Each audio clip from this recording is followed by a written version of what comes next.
Welcome everybody. Tonight we have Tunç Aybak, my friend. He works in Middlesex University as a senior lecturer. Tunç and I met 27 years ago, just 1 week to 27 years ago, in early May, on a train. We were going for the same interview in Kiel University. And when we were approaching Stockholm Trent, I asked Tunç, I said, do you think this is the right station? And he realized from my accent I'm Turkish, he answered me in Turkish. So this is how we met. So since then we are friends, we are colleagues, we write together, we teach together. So I'm very happy to have Tunç here tonight talking about geopolitics of the energy situation in the Balkans and Black Sea region. Thank you very much, Bülent, for your generous and warm introduction. By the way, Bülent has always been a modest. He's always a very modest person. He just finished his PhD. When I met him, he had just finished his PhD at Cambridge University. I already knew his stuff. When he said that he was going for the same interview, I said to myself, there's no way I will get this job. Anyway, that's I have to add. Of course, the best thing I got out of that was meeting Bülent. Anyway, let me make some disclaimers first. If you are here, if any of you are pipeline engineers here, I am not going to give you any technical stuff because it's highly complicated. What I'm going to give you an overview of the region from energy geopolitics point of view. So to make sense of things, because there's a lot of confusion, as some of you said, oh wow, how many pipelines there are. There are so many pipelines. You know, what makes a pipeline useful is the emptiness within it. You know, it's true, because what happened is there are now maybe in some cases more pipelines than the gas and oil, because pipelines are highly geopolitical. Geopolitical constructions in a way. Nowadays, when you look at the maps and the politicians speak about pipelines, most of them are imaginary pipelines. People think that, oh, they exist. Of course, not all of them, but let me start by putting this pipeline geopolitics in its context. As you can see from this, that most of these pipelines actually are owned, or the Russian Federation inherited from the Soviet Union. So you can see how the sovereignty, energy sovereignty if you want, extends beyond Russia. You know, so all these pipelines, most of them are the Cold War pipelines. I give you, so I'm going to consult my notes here, but there are lots of numbers and figures. So today's Russia inherited from the USSR 46,000 kilometers of these crude oil pipelines, and then the gas pipelines, so on and so forth. 15,000 kilometers of petroleum product pipelines, and 152,000 kilometers of natural pipelines. So, sorry, natural gas pipelines. Almost all of which are still owned and controlled by the Russian state, Gazprom and others. So it can give you this can give you the extent, if you like. Bülent, can you just do the slides for me, please? Because is it okay? Yeah. Now, if we go to slide 2, so you can see again the current situation. What I'm going to give you some snapshots, and in the end I'm trying to sort of give an overall perspective. Where is this coming from? Where is this going? What's happening at the moment? So just regard this as like series of snapshots, like a video, because it's a highly like a video play. So Second snapshot shows Russian, to what extent Russia dominates, in a way, gas pipelines flows to Europe. If you look at those,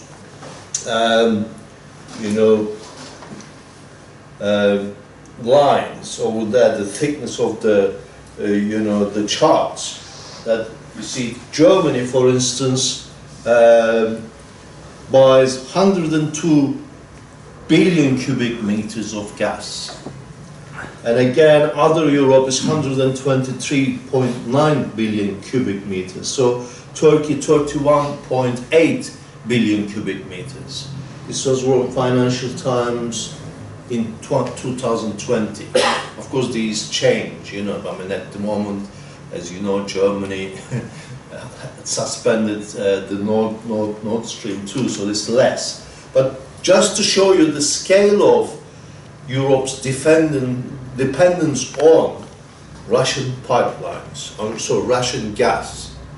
I'm mainly going to talk about gas because gas is strategically now much more important as an energy resource. Anyway, so you can see not only that Russia dominates gas pipelines, but also flows, which account for about a third of the continent's gas needs. That European gas futures jumped almost 70% to 143 euros per megawatt hours just after the invasion. So a year before the invasion, they were 16%. So you can see, besides the figures, you can see the individual countries in Europe, actually most of them, for instance, Slovakia like 70%, Bulgaria nearly 90%, are dependent on Russian gas. So a Slovakian housewife or a houseman, let's not be sexist, in order for her or him to cook, they are dependent on Russian, gas flowing into their kitchen. So you can actually see that some of them are, like in Bulgaria, for instance, there's this hesitancy to impose sanctions. In the end, they ended up imposing the sanctions, but they're heavily dependent on them. Now let's move on to the next one. Again, the significance of the Black Sea I want to talk about, because if you remember at the end of this Cold War, Black Sea, was free of pipelines. There were almost no pipelines on the Black Sea, going through the Black Sea. Gas and oil was transported through ships, tankers, and whatever. So it was heavily congested, if you like. These lines again, the green lines, show the shipping movements in the Black Sea. But this was the context of the, if you like, geopolitization of energy in the Black Sea. That was the beginning. And the beginning, the discovery of the energy resources in the Caspian Sea, for instance, had a huge impact, and the exposure of the energy markets in the Black Sea to the global economy. As a result of the end of the Cold War, as you know, the Black Sea region as a post-socialist bloc there, the integration into the global economy particularly started in what we call this energy sector, the gas and oil, and discovery of the energy resources in the Caspian region, the Azerbaijan oil petroleum company and all that. Again, there was this exaggeration of the resources, like today's gas deposits in the Black Sea, for geopolitical reasons. Again, another dialectical kind of relationship here is the sort of economic rationale and the geopolitical reasoning. So geopolitical reasoning often trumps the economic rationale. The sum of the, for instance, after the Cold War, the pipelines built made redundant because there wasn't any gas or oil to run through, too many pipelines, whatever. So, but the main thing in this period was that, and particularly with the endeavors of, you know, the attempts, Turkey's attempts to sort of turn the Black Sea, actually also the exploration of the Caspian oils and then the transportation of the Caspian. Well, Turkey's main argument was that, you know, the Turkish straits were very congested, and the Turkish diplomats and government pushed for these pipelines to go through the Anatolian, you know, the Asia Minor to Europe and others. So Baku, Tiflis, Ceyhan oil pipeline is the result of this, and it was a result of Turkey's successful pipeline diplomacy. They were pushing this. Of course, they were more or less white about that because, as you know, the Bosphorus Strait had too many ships. Some of them exploded while it was going through the navigating and all that. But Turkey effectively used. So that was the first, if you like, the period in the early 2000s, you know, the geopolitics of pipelines versus the straits. And then the straits actually were like, you know, the argument which was true that the strait is not a pipeline, you know, for the ships to go through, we have to ship this through or transfer this through the pipeline. So as a result of that, we have Baku-Ceylan BTC. This was the first sign that the Black Sea was going to play an important role in the geopolitics, in the global geopolitics of oil and gas. That was the first sign. So this first episode was straits versus oil pipelines. Second, more or less in this at the same time, Blue Stream debate. You know, the Blue Stream pipeline. Another key development was the completion of the Blue Stream pipeline carrying gas from Russia to Turkey, which formed the basis of improving Russian-Turkish energy cooperation. As Russian-Turkish relations improved, you know, the energy cooperation became the basis of this relationship. Started with the Blue Stream. For instance, Blue Stream is still a very active and important. For instance, in 2021, supplies via the Blue Stream gas pipe from Russia to Turkey reached, hold on, so next slide. No, that's Baku. Ceyhan pipeline, and then you have the Blue Stream from Beregovaya compressor station to Drusu terminal, Ankara, and the rest of Turkey. So in 2021, as I was saying, the supplies via the Blue Stream gas pipeline from Russia to Turkey reached a historic record in 2021. For Gazprom, Blue Stream actually was the first offshore pipeline for Russian Gazprom company, directly connecting Russia with a large export market. So it's very important. And the deputy director of Gazprom actually, I quote you, said, almost 2 decades later, we see that this approach was fully right. The record results of Blue Stream make us optimistic and put the right focus on deliveries to our customers via offshore gas pipelines.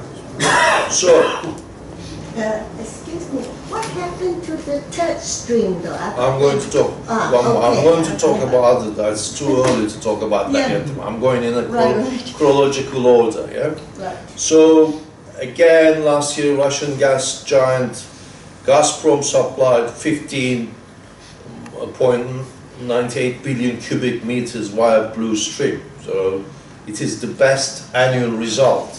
Of course, this is to do, I'm going to come to that again, with the invasion of Ukraine, because Russia now relies on these pipelines more than European ones. The pipelines going through the Black Sea or near Turkey or via Turkey. So The growth in supplies through the pipeline coincided with the record gas consumption in Turkey as well. According to the preliminary data, again in 2021, it amounted to around 60 billion cubic meters, more than 50% of Turkey's gas consumption. I mean, Turkey's dependence on Russia is enormous, okay? Yeah, I mean, virtually speaking, Turkey is in the hands of Russia as far as gas is concerned. It goes up and down, but more than 50%, 60%, even though some period 70% gas comes from Russia. So, slide 6, please. So, then the new period, another period started with again in the sort of second half of the 2000s, the Southern Energy Corridor debate. This was mainly two proposed pipelines, European sponsored, the Western sponsored Nabucco. You know, there were, maybe you may remember it because there were so many pipeline episodes, Nabucco versus Russian South Stream. They were like competing pipelines. Nabucco pipeline has been the largest and arguably the most ambitious project promoted to sort of seek alternative to Russian gas domination. The European Union and the United States were strong proponents, supported this and promoted this of the plan, meanwhile, Gazprom, as a competitor, launched its own giant South Stream project in strategic partner with some of the most experienced European energy companies. But Nabucco failed for geopolitical reasons, or let's say mainly economic reasons, because some corporations realized that economic rationale for it wasn't that great.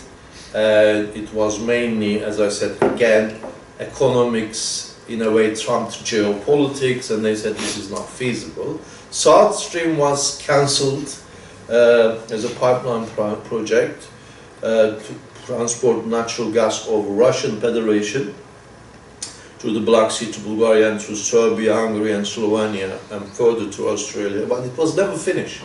It hadn't been completed, you know.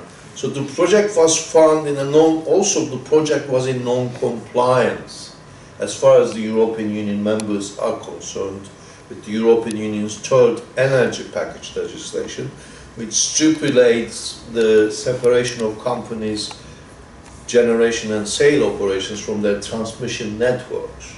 So the Russian government cancelled the project in 2014, 7 years after the project was started. So this was also seen as a rival, as I said, to the Nabucco pipeline project, which was abandoned in favor of another pipeline project. It was Trans-Adriatic pipeline. So unlike the South Stream, Trans-Adriatic pipeline is fully compliant with the EU legislation by way of having obtained the EU third-party access exemption. So Turkish Stream, you were asking for, let's move on. So Turkish Stream is another pipeline running almost parallel to the Blue Stream, replaced Russia's South Stream project. This had been cancelled in 2014. Again, let's remember that the shooting down of a Russian fighter jet by Turkey in November 2015, the project was temporarily halted. You know how President Erdogan said, oh, I ordered them to shoot, and then he apologized when he realized the economic costs of this shooting, you know. So, but Russia-Turkish relations were restored in 2016, and the intergovernment agreement for Turkish Stream was signed in October 2016. Construction started in May 2017, and gas deliveries to Bulgaria via the pipeline began in January 2020. So this is again alive and kicking, this Turkish stream, and at the moment Gazprom began shipping gas via Turkish stream, including to Bulgaria and North Macedonia on January 2020, so it's active, replacing supplies via the Trans-Balkan pipeline through Ukraine and Romania. I mean, for the known reasons in Ukraine, and of course Romania is a member of the European Union. And then the pipeline was inaugurated 8 January 2020. Recep Tayyip Erdogan and Putin signed, and again the promotion of this, very friendly pictures. This made Turkey even more dependent on Russian gas. Slide 8. Now, so far I talked about pipelines. And I actually called the Black Sea region as a pipe region because the region itself acts like a pipe rather than talking about individual pipelines, like a funnel between Eurasian energy resources and European consumers. Now, following the recent crisis in Ukraine, Putin has recently proposed that Turkey should act. Now we are moving in like passive pipelines, just oil and gas going to flow through them, but now there is this mention of hub, mainly processing and trading gas pipelines and everything. Putin suggested, following the Ukrainian invasion, that Turkey should act like a hub. Now, of course, the Ukrainian crisis has changed several paradigms in the geopolitics of energy. You can again see that this is another attempt by Russia to make Turkey even more dependent on Russian gas. And as expected, this proposal to make Turkey, or to encourage Turkey to act as a hub, made headlines in the media. The contents of this, what sort of hub and how it is going to work, it's not transparent, not detailed yet. It's still a kind of an idea. It may be designed just to meet Turkey's gas demand, rather than Turkey actually is becoming a hub between Eurasian energy sources or between Eurasian energy sources or Europe. So, but let me recap at this moment, because I talked about these pipelines, but how many pipelines there are? There are 4 main gas pipelines feeding now Turkey's national gas distribution network. First of all, we have the Blue Stream, which carries 16 billion cubic meters of gas per year from Romania to Turkey's Black Sea port of Samsun. The second is the Iran. There's an alternative one, but it's not as significant as the Russian. The Turkey pipeline, this has a capacity of 10 billion cubic meters per year. It supplies gas to Erzurum and Ankara together with Eastern Anatolian provinces on its route. The third is the Trans-Anatolian, I already mentioned, gas pipeline, which carries Azerbaijani gas to Brindisi in Italy. It crosses the entire Anatolian mainland from the easternmost point to the westernmost. It has the capacity to carry 16 billion cubic meters of gas per year, and it will be increased to 23 billion next year, according to Yaşar Akış, the former Turkish diplomat. We do not know how the expected gradual increase actually in the capacity of the pipeline will affect Putin's proposal, again according to Yaşar Akış, who's closer to the circles, as there is no plan to reduce the European Union's reliance on Azerbaijani gas. Russia may not be pleased to see its gas facing competition from Azerbaijan. So the fourth pipeline is the main one that comes from Russia direct to Thrace, This project had initially been planned as a set of 4 pipelines, 50.5 billion cubic meters gas from Russia to Bulgaria and from there to the EU. So, as you can see, the whole Turkey also. So is that the Turk line, the Turk stream? Yeah. So there is another pipeline also coming from the north to Bulgaria, yeah? Okay. Gas coming from Iran is actually Turkmenistan's gas. Yeah. So the prospect of the creation of, do you know what?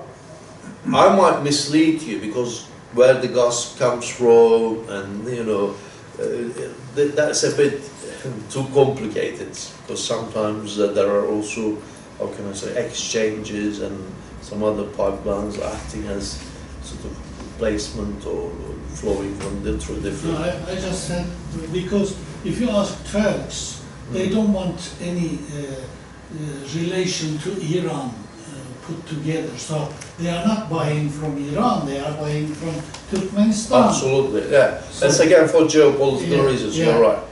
So, I mean, as you know, Iran is not seen as a friendly source. Russia is not a friendly source. Unfortunately, all these natural resources are in those so-called unfriendly nations, you know, the Russia, Iran and others. So it makes it difficult for them to wean themselves of the dependence, energy dependence. Reducing gas actually supply is not an easy job. You know, you can't just do it overnight. You have to find an alternative sources. So Russia still has got gas contracts, I believe, with several EU countries, and some of them include take or pay clauses or whatever. But by the way, I might want to remind you of this, even during at the height of the Cold War, Bülent may remember as an area specialist as well, gas always flew to the West, you know, because Russia needed to sell this gas to maintain its economic stability.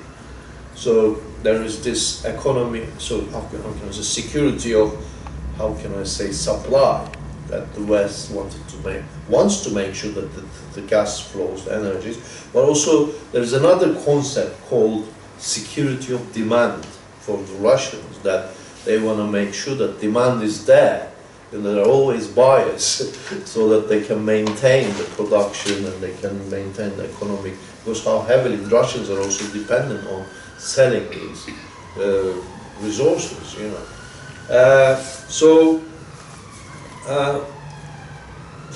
There are some, according to some sources, the 15 million cubic meters worth of contracts between Russia and some EU countries will expire soon, may expire soon. Whether they will be renewed will depend on, you know, on the geopolitical situation, the outcome of the Ukrainian war. Over a longer span of time, the contracts with Russia amount to 40 billion cubic meters per year. So, if we are talking about of a gradual reduction in the Russian gas supply to Europe, we have to wait at least, according to some energy specialists, 8 years. You know, you can't just stop them. You know, there is embargo and everything. So the Ukrainian, as I said earlier, Ukrainian crisis has changed the paradigms.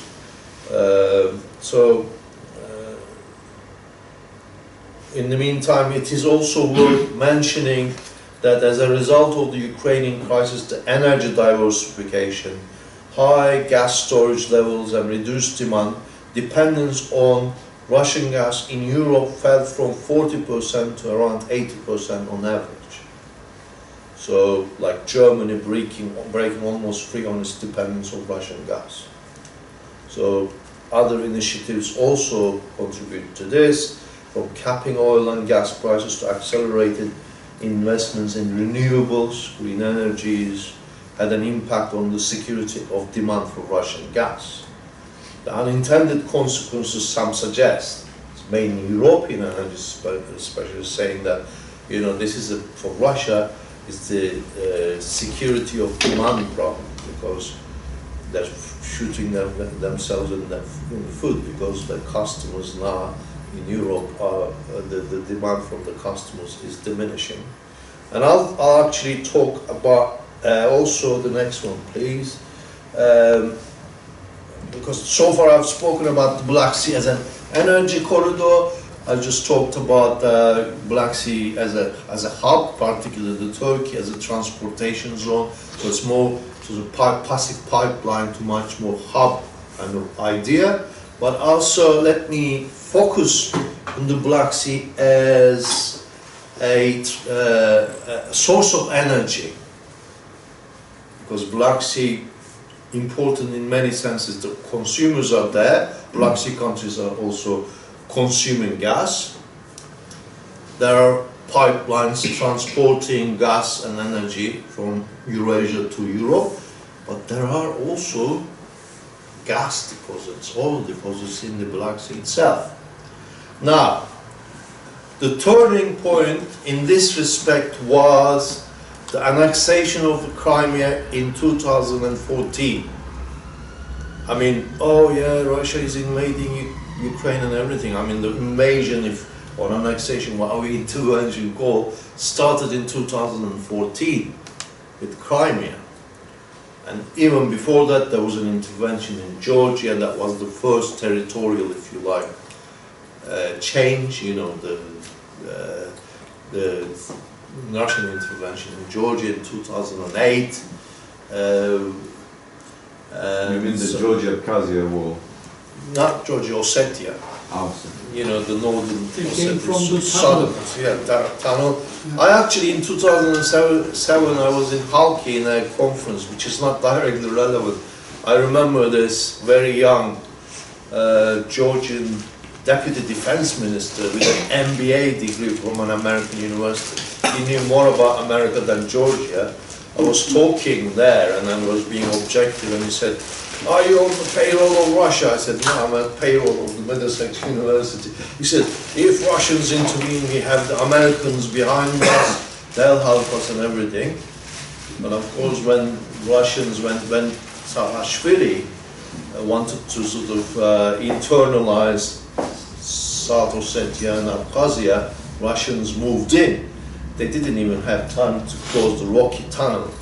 You know, I remember that very ambitious, you know, trusting the US, you know, who said that? Someone said that we can always trust Americans will do the right thing after everything is finished, you know. So, and yeah, that war, and let me go back to this Crimean annexation of Crimea. I mean, there you can see there are different narratives competing. One of them, when you kind of read Putin's speech after the invasion about identity narrative, how Crimea means a lot to Russia, the navy there, these were important, you know, the history of Crimean Russian identity, how Crimea was actually Russia's internal problem, constitutional problem, because Khrushchev just handed over to the Ukrainians in a sort of 10 minutes because part of the Soviet Union. And even, you know, more than 50 people, most of the people are actually, at that time particularly, didn't even know that majority of the Crimeans are Russian-speaking people, retirees from the National Navy and everything. Even I was in Crimea, I remember that one of the Russians I met there talking about Toksavat, nostalgia about the past of Crimea, because Crimea always was this sort of medal in the middle of the, like a medallion, in the middle of the Black Sea, the Russian Navy, the songs, even there are Russian Navy songs about Black Sea and everything. So, but there is actually a point here that was missed, another narrative. That annexation is rooted in its history and identity, of course, is also argued by some academics that the main driver behind Russian move was the 400 billion natural gas deal for Turkey signed with China. Coincided with that. from there. From Russia. Right. But Russia, of course, as a main exporter of these gas lines, needs more and more gas deposits and resources. That's one of the narratives. Because when you look at this, you know, as a result of the annexation of Crimea, Russia's exclusive economic zone. Exclusive economic zone is that you have the right to exploit the resources, has exponentially increased. 1/3. Yes, you can see, huge. Before the annexation of Crimea, Russia's access to the Black Sea was very, very limited. Very sort of short coastline, sort of around Novorossiysk. So you can see exponential increase. And can we go on to the next one, please? And these are the actually licensed areas that Ukrainians had access to, you know, gas and oil deposits, with gas and oil deposits. So, It's licensed in. yeah, by Ukrainian, By whom? by Licensed. corporations, energy corporations from that signed energy exploitation So agreement. license to exploit. Yeah, license to exploit. But as a result of the annexation, Russia, in a way, expropriated. You know, Russia have now access to them, and the Ukrainians lost it. Yeah. I'll make a question. I don't know whether you can answer this, but drilling for anything in the Black Sea is a potential disaster. There's the hydrogen sulfide, Of course. which is below 200 meters depth. It's all hydrogen sulfide. If anything happens there, all this will go up. And people Absolutely. will die all around the Black Sea coastline. Yeah, that's another debate. I did another paper on that. It's about the Black Sea. It's only the 150 meters of it is the proper sea. Below that, there is no oxygen. There is a technical term I can't remember. Anoxia. Anoxian. Yeah. You know, anoxian water. So when they discovered this archaeological remains there, actually, because there's no oxygen, Yeah, perfect. and they found, because I'm from the Black Sea region, actually, it's you know, it's an amazing, you know, you're Greek, aren't you? Yeah. Diogenes, the cynic comes from. Maybe my cynicism, you know, Socrates has gone mad. Anyway, so That's yes. obvious that, Huh? that's obvious that you are from Black Sea region because you are funny. Yes, the Black Sea people are funny. Yeah, you can see there's access to these licensed drilling areas. It's a huge potential resource areas for Russia. So it actually makes also a lot of sense, because Russia's now main, you know, we talk about security of demand, which is China. So when people talk about sanctions, I don't think these sanctions will be effective, because Russia has China. Given the Chinese growth, someone said to me, actually, he said, China is like a hungry teenager. Wants more gas, more oil and everything before COVID. And still the case. So the pivot, Russian energy pivot, is towards Asia, you know, China. Europe actually doesn't matter anymore. Also the transformation of energy sources of energy production in Europe is now more and more green, ecology and everything. So Russia mainly, even in China there might be some developments. Again, there's another debate. But China is the main customer for Russia as far as the gas and oil is concerned. And one of the arguments is that the annexation of Crimea, yes, it was about history, as it was about identity, but it was also about the geopolitics of energy. And So- also, do you remember, just before the annexation of Crimea, I remember in Financial Times reading the news about the agreement with the Western oil companies, made that agreement, signed that agreement with Ukraine for these areas you mentioned. So when Russia annexed Crimea, all these agreements disappeared. Yeah, yeah, that's Thank you for filling the gap. Yes, this is exactly what happened. I should have mentioned. Thanks, Bülent. So, slide 10, please. Thank you. So, now, Turkey becoming another sort of related question is a energy just simply becoming moving from energy carrier pipelines and everything to whether Turkey is becoming a regional energy power. That's to do with Turkey's own exploration of the gas and oil fields, as you know, in recent years in Eastern Mediterranean, which is also linked, the source of the competition between Greeks and Turks, the Cypriots, Israel, and then other countries, Israel, Egypt, and others, and Turkey. That's another field, but it's also the Black Sea exploration of the gas resources. In August 2020, Turkey's President Recep Tayyip Erdogan declared that a sizable natural gas field, Sakarya, is just within the Turkish exclusive economic zone, was discovered. So discovery of, again, I just say this in inverted commas, 320 billion cubic meters. Correct. Huh? potential.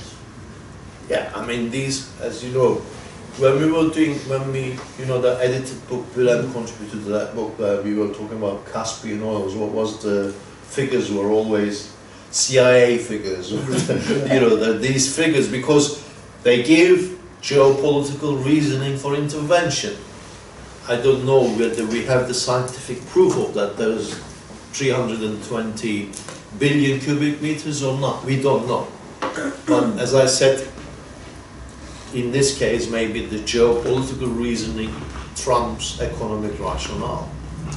But it's well because, as you said, it is because of the problematic nature of the Black Sea and environmentally, potentially. And also, do you remember when the Turkish officials announced the amount, really large amount, none of the international bodies disputed this. And then even the World Petrol Association, there's an Institute of Petroleum Organization or something, they started repeating the same number, same figure. So maybe it was the geopolitical reason that they thought, okay, let's assume. Once the government, state agencies come up with figures, they start circulating, and it becomes a self-fulfilling myth. But of course, the corporations and energies of pipeline engineers, look at this more rationally. I mean, maybe in the Black Sea, as you exactly said, the problematic nature of the Black Sea, technical, there's hydrogen, it might explode. There is deep water extraction, whether Turkey is actually technically capable of extracting, even though Erdogan claimed that the flow of the gas started. I'll come to that. So,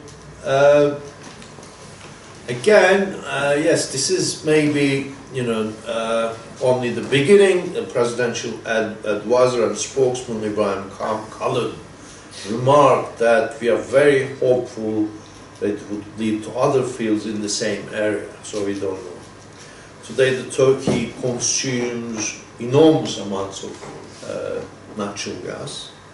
Rapid economic growth so far, not slowed down, but over the past decades has seen a demand surge from a nearly kind of 0.5 billion cubic meters in 1987 to 53.5 billion cubic meters in 2017. 100 times. So most of it, of which is important. So if it is true, it's a bonanza, but I have my doubts. Yeah. So historically, the biggest gas supplier of Turkey has been Russia, and Turkey is desperate, also trying to diverse, to find alternative gas resources.